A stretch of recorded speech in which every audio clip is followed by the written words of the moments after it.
Let's Talk to Animals. My name is Shannon Cutts. I'm with Animal Love Languages.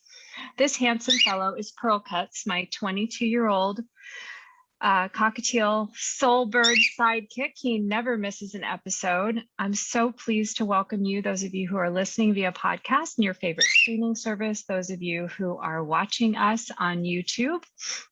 Let's Talk to Animals is a passion project of mine. I've been an animal lover all my life, more recently an animal communicator, and just really in massive learning mode, super excited to help others who are interested in animal communication, what it's all about, what it feels like, how it can help your animals, what it can do for your own awareness of what it means to be alive.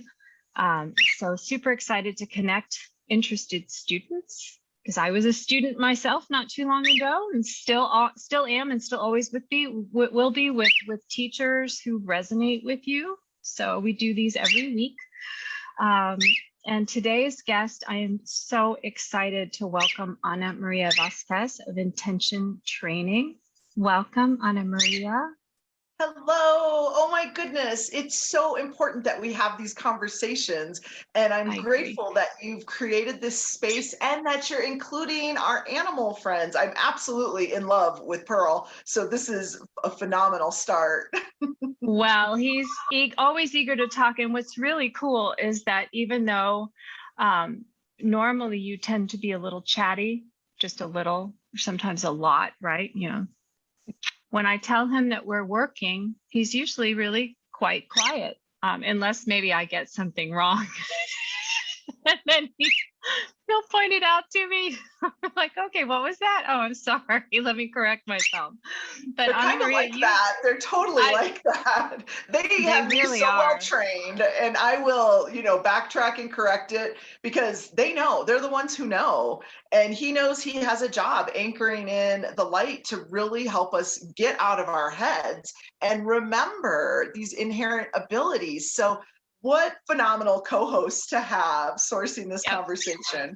Yeah, and you may hear all kinds of things when you're listening to a Let's Talk to Animals episode: barks, whinnies, whines, screeches, sometimes the tap, tap, tap of my hungry redfoot tortoise's toes. You just never know, because we are an animal-friendly space here, right?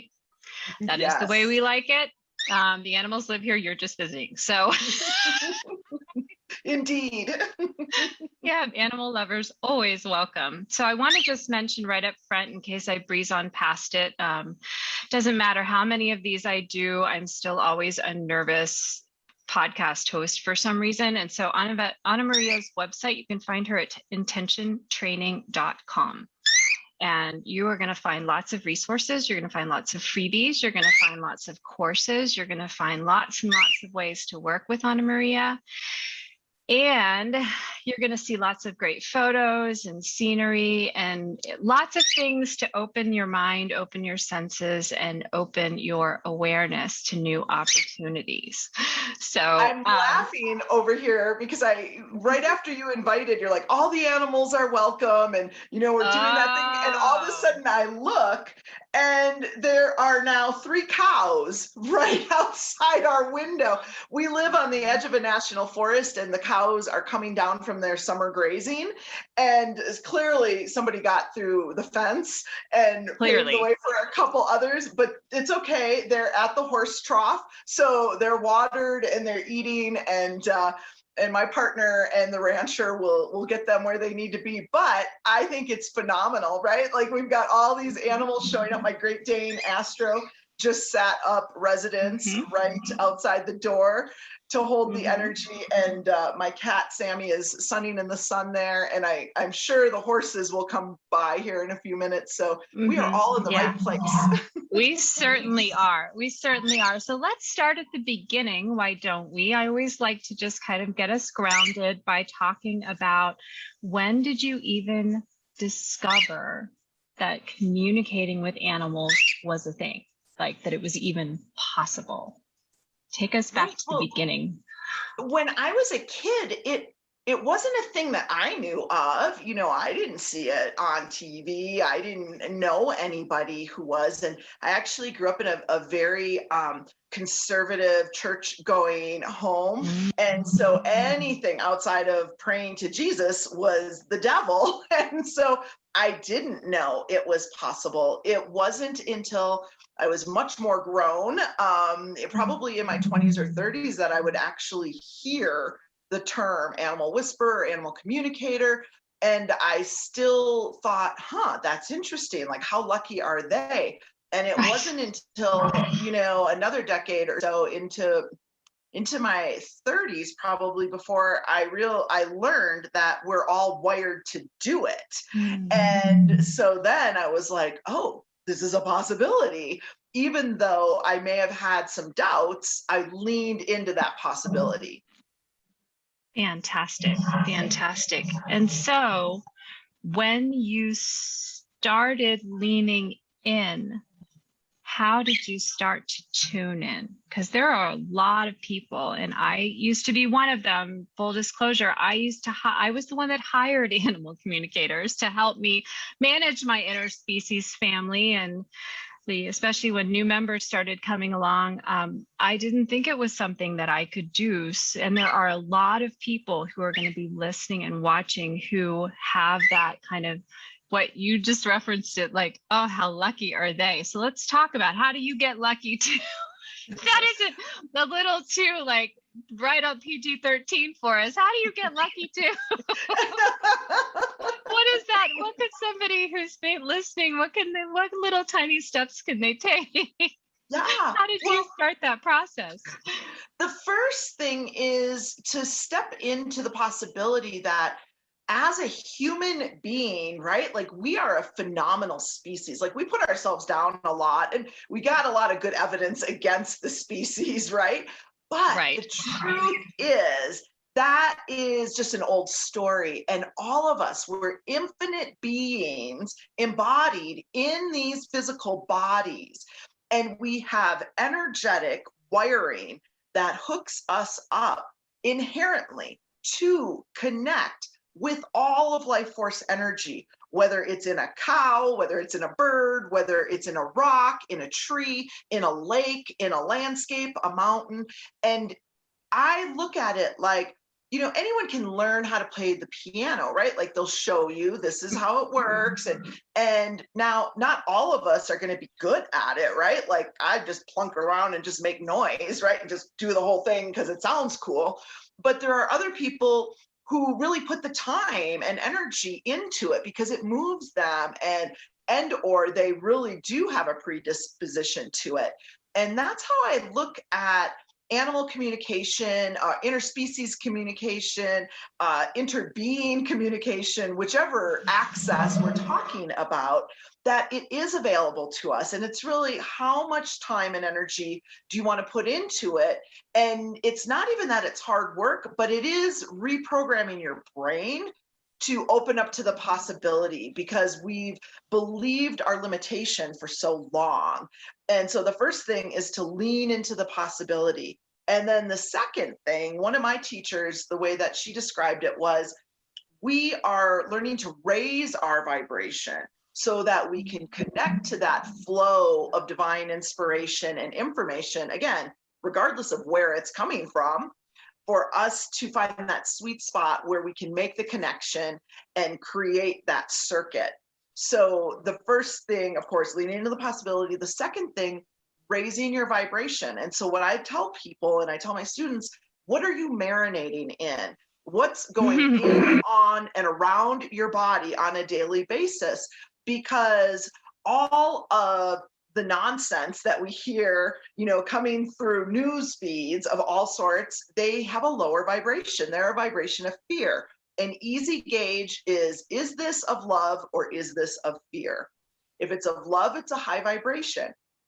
Then when we look at the products that we use every day, there are so many things, these fake fragrances, synthetic fragrances, preservatives, food colorings, different aspects that are in cleaning products, yes, and cleaning just products, makeup, everything. And when we put it in, on, or around our body, they act as neurotoxins, and they actually scramble the message. And so it makes it harder for you to intuit, right? Like if I go on some kind of crazy junk food binge, I'll hear static. Like I'll get the message. I've got a well-worn path, so I always get them. But if I've not been treating my body well and giving it the high vibrational stuff, full of light, I'll hear the static in the background. It's like a bad cell phone connection, right? Or like our video connection, maybe every once in a while, where it gets a little sketchy. So what I found is when you're trying to learn how to do this, the best thing to do is to work on raising your vibration. It just makes it that much easier. And it's not like you got to freak out and be like, oh my God, I can never have this, that, or that, the other thing again. But I will tell you time and time again, I've learned that when you clean up your vibration, you clean up what you're putting in, on, and around your body, it makes a difference. Well, and it's really interesting that you share, what frequency are we vibrating on? Are we making it easier, or are we actually putting obstacles in our path? And I will submit, for those of you who may be listening or watching, animal lovers, we tend to seek out clean energy, clean eating, clean living, clean cleaning products, ways to help the environment, that compassion and that care, which starts with wanting to make sure that our own animals don't encounter toxicity through our hands. Just imagine just taking that one step further, and then one step further, and then one step further. And please understand, as I say this, there is absolutely no judgment involved. I may or may not have a package of crunchy and delicious, highly processed Cheetos in my pantry right now. Pearl happens to love the crispy plastic bag they come in. It's not about perfection. Everything about communication, whether it's with our own species or with another species, is all about progress. We're never going to perfect. I don't even have communication with my own species perfected yet, let alone communicating with Pearl or my Redfoot Tortoise Maltese, or our Dachshund Flash Gordon, or my box turtle Bruce, or you with your wonderful menagerie of the cows and the horses and the cats and the dogs and the birds and all of the species that are gathering around us. So just consider, how do you feel after you've consumed something, whether it's a news source, whether it's something to eat, whether it is the company of another individual, whether it is the kind of work that you do, because animal communication is sensory based. Doesn't mean it happens exclusively through the senses, but it is sensory based. And so when you seek out things that consistently make you feel better, and you know what better feels like. We all know what better feels like, even if we don't always have those handy lists of exactly which adjective perfectly describes it, Consider how that might be opening up your energetic and intuitive pathways, helping you discover that this is not like going to school, which I personally didn't particularly love, So you brought up a really good point before, where you said we will do all of these things, to make sure that our animals aren't exposed to these different toxins, right? Like we will shift all of our cleaning products, and we're shifting their food and all of this because we love the animals so much. But also, those who love the animals so much, we are typically very high sensitive and high empath, and we feel everything, and we don't always extend that same consciousness to ourselves. And we feel so much, right? Like the plight of the animals, it will reduce you to tears if you spend too much time focused on everything that's wrong. Exactly. And then we feel everything, we feel everyone.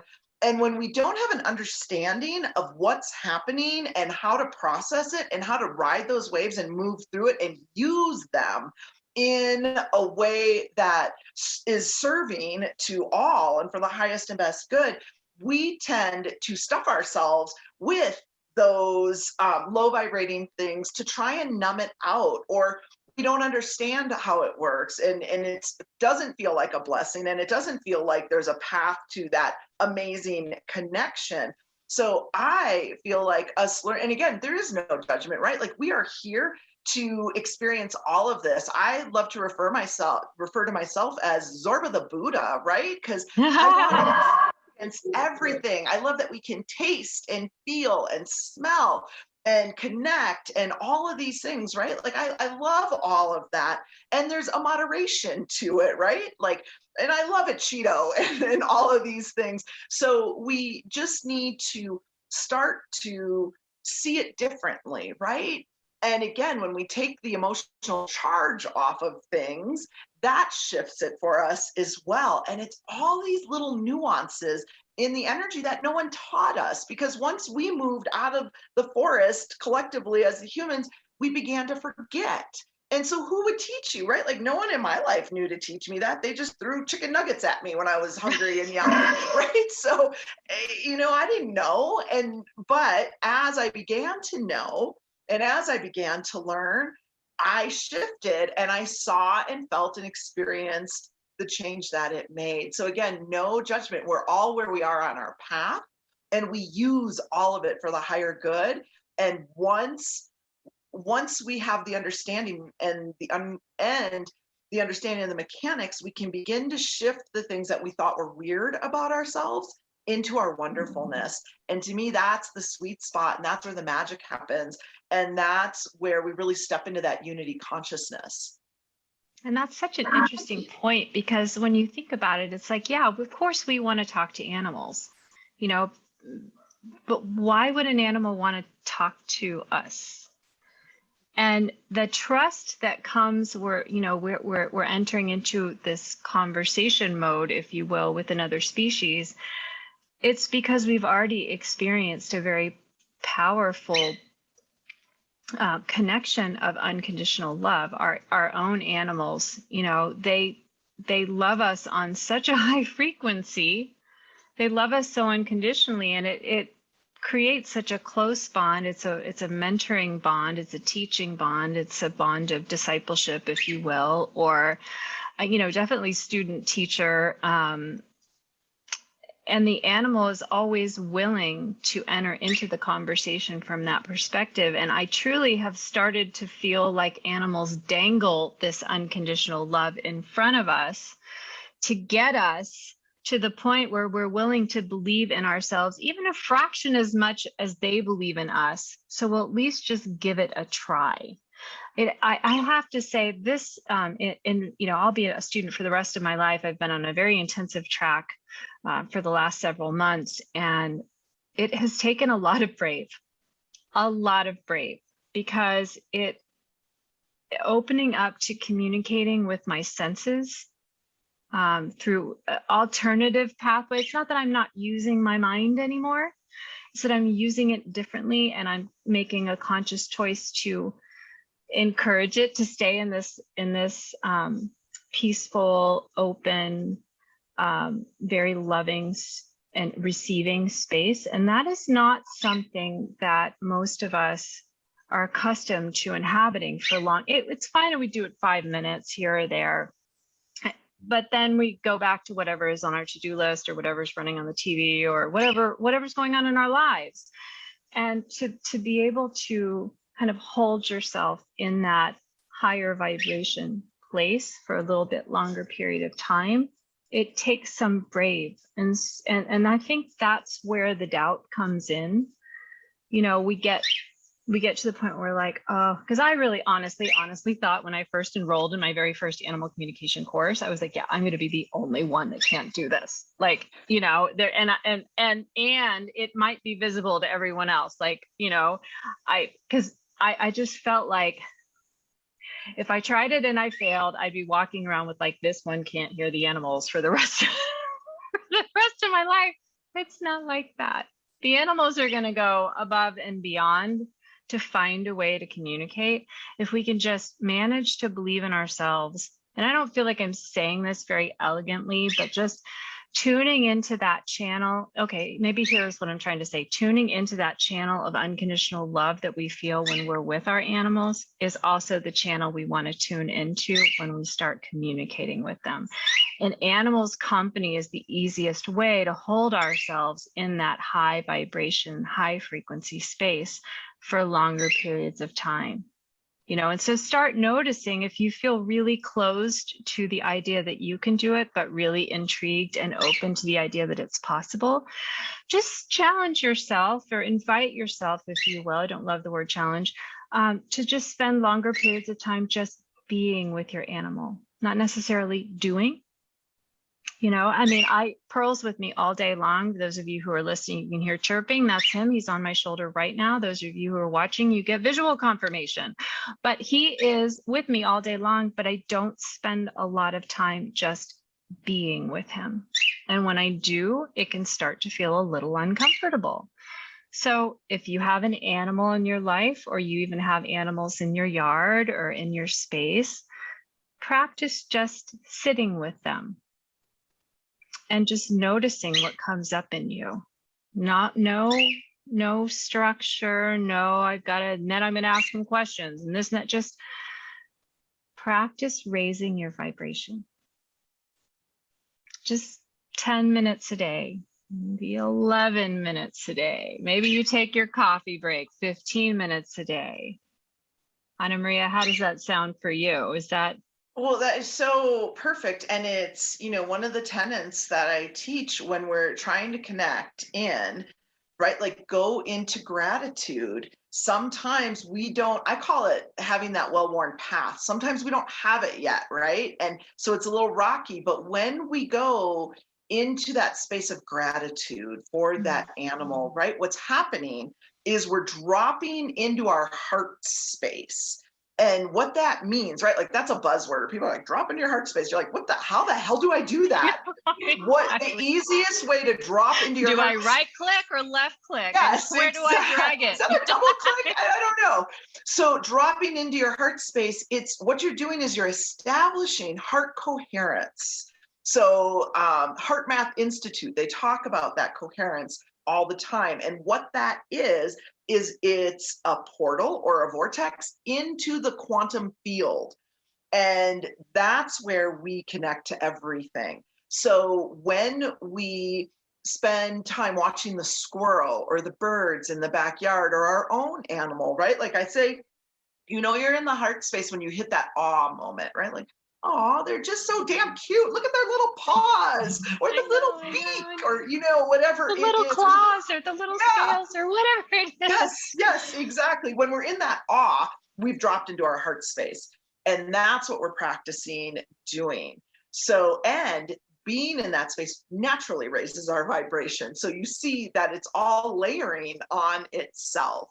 And that aspect of gratitude, to me, it's just the easiest way into it.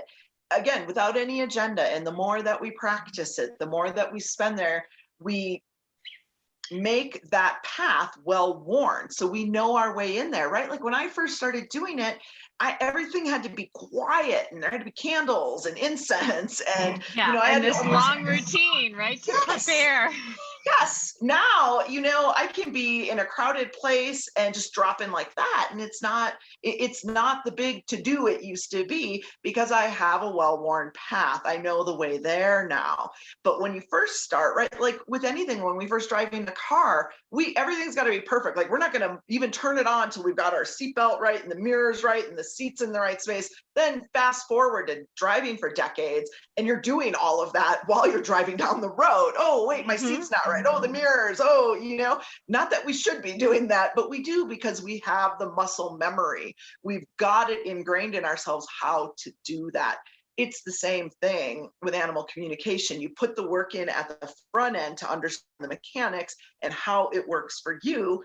and you fine tune that, and then it becomes easier and easier and easier. And we're always expanding, right? Like I will always be expanding my abilities, my understanding. I'm a lifelong learner. And every time I think, like, oh, that's so great, they taught me that, they take me to the next piece that I didn't even know was there. Yeah. So it's really important. Usually I say it in the beginning, but I was just so excited. I totally forgot to say it.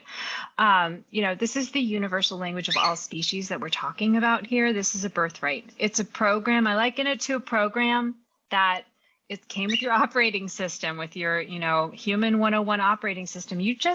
We haven't been taught that it's there. We didn't even know to go check in our applications and see, oh, what is this universal language of all species icon? Oh, it's a zip file. Oh, I could click on it. I could open it. I could download it. I could install it. I could run it, but then think about, like, I'm 50, right? So I calculated this on one episode, and my math is not my strongest point, but I believe I came up with 16 straight years of instruction in how to use my native language of United States English. I went to Europe. I went to England.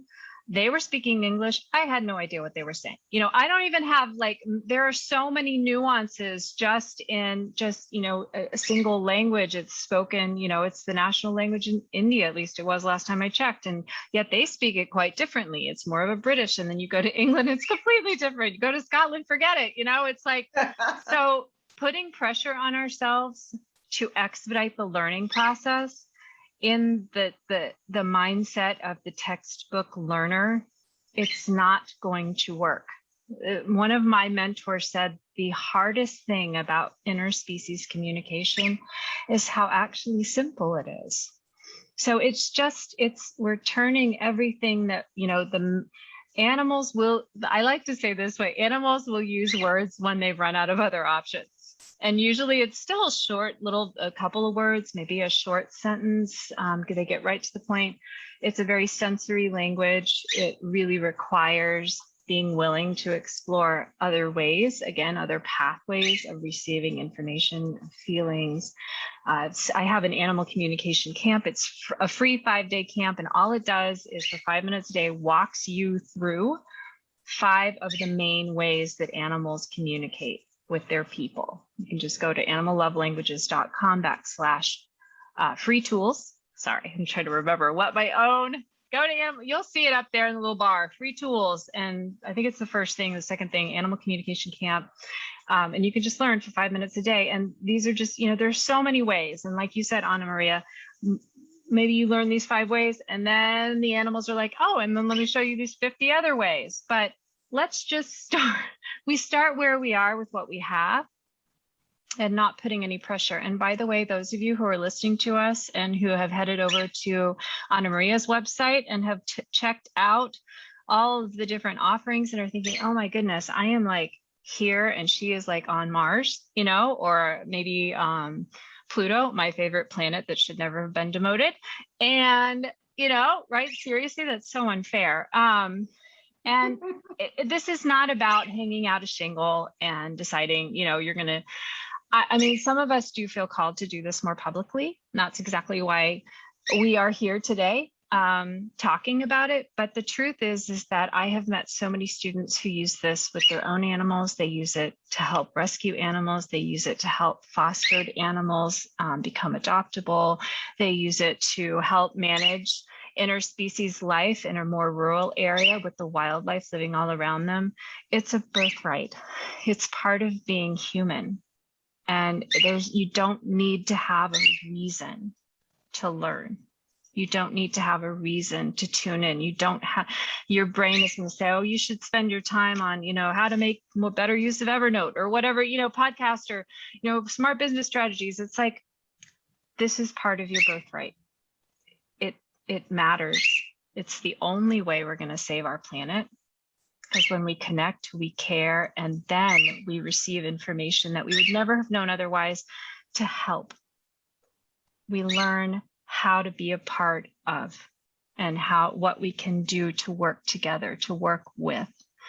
Ana Maria, this feels like a really good time to talk with you a little bit more about some of those offerings. The ways that, because of course I don't teach, the animals haven't asked me to teach thus far, but they have asked me to help connect. And we always are going to need more. We think about the ratio of animals to people. I mean, yes, we are the single most populous species, at least multi-celled organism species. And, you know, we need the most help learning how to communicate. But, you know, there are so many animals that want to talk but for want of a human communicator that can serve as that bridge. And so if you're even the slightest bit interested, you're called and you're wanted and you're needed. So Ana Maria, tell us a little bit about what you'd recommend for someone who's listening, who might want to work with you, who might want to study with you and take those first steps. Yeah, well, it's so interesting. Like you said, not everyone's called to do the teaching, right? Like when it first really developed, when I was able to step into my abilities, and I really was very self-taught and nature taught, right? Like it started with the trees and then the animals and moved on from there. And then I'm always doing professional development. So I'm constantly listening and reading and learning more.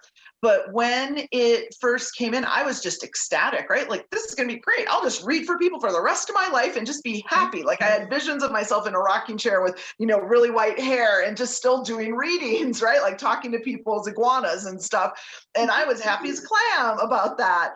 And then I started getting the nudge from, I call it my cosmic committee, you know, my whole conglomerate of guides and such, and from them, and I was able to like keep them at bay for a while. And then, you know, my community started stepping forward and saying, it's great that you read for us, but I want to learn how to do that. How do you do that? And I was like, you know, like, I'm not really sure how to explain it to someone else. And so I took the time to go in and dissect it and see and ask questions and reverse engineer it, right? So that I could come into it, back into it and explain it, what's happening. And I've learned, you know, especially with our grandchildren, if I can't explain it to a 5-year-old in a way that they can understand, then I don't really understand it myself. And so that has been a gift to really hone in explaining that. So I would say first, if people are resonating with what we're saying, to go to the website, and I have a free gift, the top 5 ways to connect with the animals in nature. And fantastic. That's the first place. So you register with your email and you'll get that download. It's an audio and a PDF. That's super great on its own. And it gets you on my mailing list so that you will hear about my appearances. You'll hear about my classes. You'll hear about any specials that are coming up. The second thing, if there's folks that are like, I'm already ready, like I've heard enough, you're my teacher, I'm ready to go. And the beautiful thing, I'm so honored, right? Like I absolutely help folks who are just leaning into the possibility, but I've been honored to be a reader for other readers and a teacher for other readers in their own ongoing professional development. And the ways that I teach and the information that I share is so pertinent to everyone along the way, all along their journey. And so I would say, if you're ready to jump in, that look around and just see what resonates and go there. But if you want like a first step, what I would say is Animals as Messengers. That's my signature course. And I teach using symbology to trigger the intuitive side of our brain, to work with the analytical side to help make sense of how the animals are delivering messages to us as the primer, really, for that conduit of information to come in. And so again, whether it's a newbie or someone who's been doing it, it is a little bit of a different slant on the way that people typically teach connecting with animals. So I would suggest the Animals as Messengers course. It's got 3 weeks of content in it. And then there's a live group session as well, where you can get your questions answered, like, what? I didn't understand this, but we cover animals in the wild as messengers and the way that those messages come to us. It's almost like I see it sometimes, almost like a Disney movie, right? Like they're like, cue Right. the rabbit. You know, we ask a question, then our team is like, cue the rabbit, cue the deer.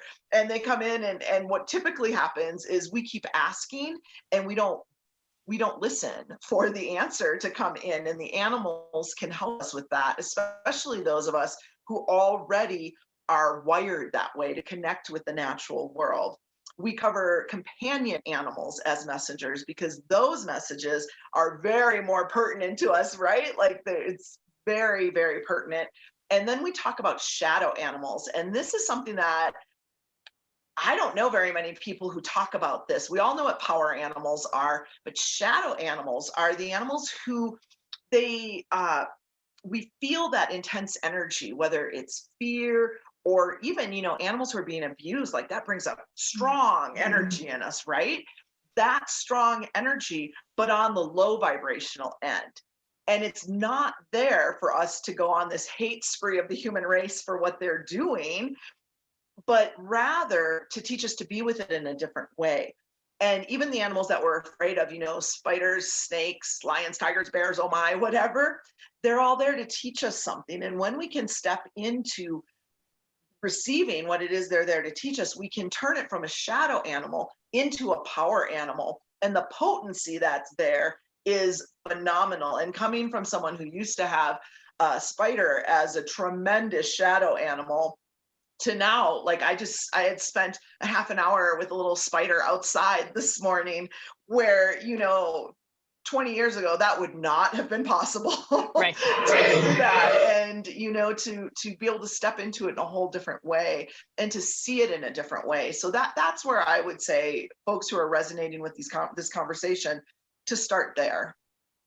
I think that that's fantastic advice because it can feel really overwhelming to take a look at, some of these very intensive courses that teachers offer, that really may be designed for someone who has decided, like you and I share a similar background in that, we had kind of a series, like a massive upset at one point in our lives, and it really shifted everything. And that was when the animals started coming in and, issuing this invitation to do something on a more public level.